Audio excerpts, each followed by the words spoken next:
પ્રવાહ ન્યૂઝ સમયની સાથે અફવા નહીં ફક્ત સમાચાર। નમસ્કાર, નવપ્રવાહ ગુજરાત ન્યૂઝમાં આપનું હાર્દિક સ્વાગત છે।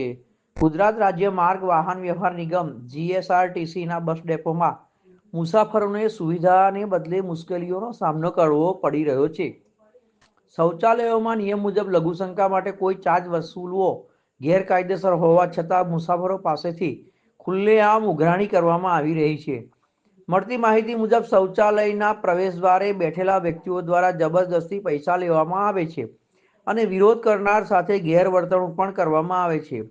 વધુમાં કેટલાક લોકો નશાની હાલતમાં જાહેર સ્થળે ધૂમ્રપાન કરતા જોવા મળ્યા છે, જે નો સ્મોકિંગ ઝોનના નિયમનો ભંગ છે।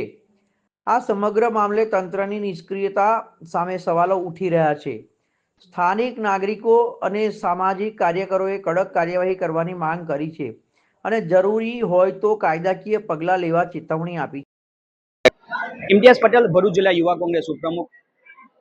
ભરૂચ જિલ્લાના અંદર વિકાસના નામે જે સરકારી જગ્યા એટલે કે જીએસઆરટીની જગ્યા હતી ત્યાં સિટી સેન્ટરને ડેવલપ કરવામાં આવ્યું છે, પરંતુ અહીંયા જે સિટી સેન્ટરનો ઉપયોગ કરતા અને જીએસઆરટીસી એટલે કે જે સરકારી બસનો ઉપયોગ કરતા જે વિદ્યાર્થીઓ છે અને જે રોજિંદા પરિવહન માટે બસનો ઉપયોગ કરતા વ્યક્તિઓને અનેક પ્રકારની મુશ્કેલીઓ ઊભી થઈ રહી છે, જેના અંદર અનેકવાર આપ જોઈ શકો છો કે એસટી ડેપોના અંદર જે જીએસઆરટીસીનું બસ ડેપો કાર્યરત છે ત્યાં જાહેર શૌચાલયનો અભાવ છે અને જાહેર શૌચાલય ના અંદર જે સર્ટી નિયમો છે તેનું પાલન અહીંયાના કોન્ટ્રાક્ટર દ્વારા કરવામાં આવતું નથી। આપ જોઈ શકો છો કે વિડીયોના અંદર જે જાહેર શૌચાલયને સાફ સફાઈ અભિયાન માટે જે કોન્ટ્રાક્ટરને જે નિમણૂક કરવામાં આવી છે તે કોન્ટ્રાક્ટર દ્વારા અહીંયાના જે રોજિંદા પરિવહન ઉપયોગ કરતા મુસાફરો પાસે કુદરતી હાજત અને જાહેર શૌચાલયના નામે ખુલ્લેઆમ લૂંટ ચલાવવામાં આવે છે।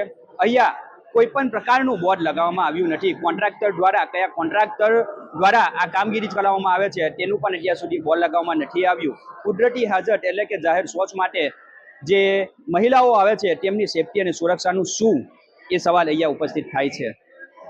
આ બાબતે ગઈકાલે એક વિડીયો સોશિયલ મીડિયામાં વાયરલ થયો હતો। તે સમયે કોન્ટ્રાક્ટરનો સંપર્ક કરતા કોન્ટ્રાક્ટર દ્વારા અસંતોષકારક જવાબ આપવામાં આવ્યો હતો અને ડેપો મેનેજરનો સંપર્ક કરાયો હતો અને ભરૂચ ડીસી ડેપોનો પણ સંપર્ક કરવામાં આવ્યો હતો, પરંતુ ડીસી ડેપો મેનેજર અને ભરૂચના ડેપો મેનેજર દ્વારા અસંતોષકારક જવાબ આપવામાં આજે આવ્યો હતો। ત્યારે આજે સ્થળ ઉપર ઉપસ્થિત થઈ અને અહીં જમીનની હકીકત માહિતી મેળવવાનો આપણે પ્રયાસ કર્યો છે।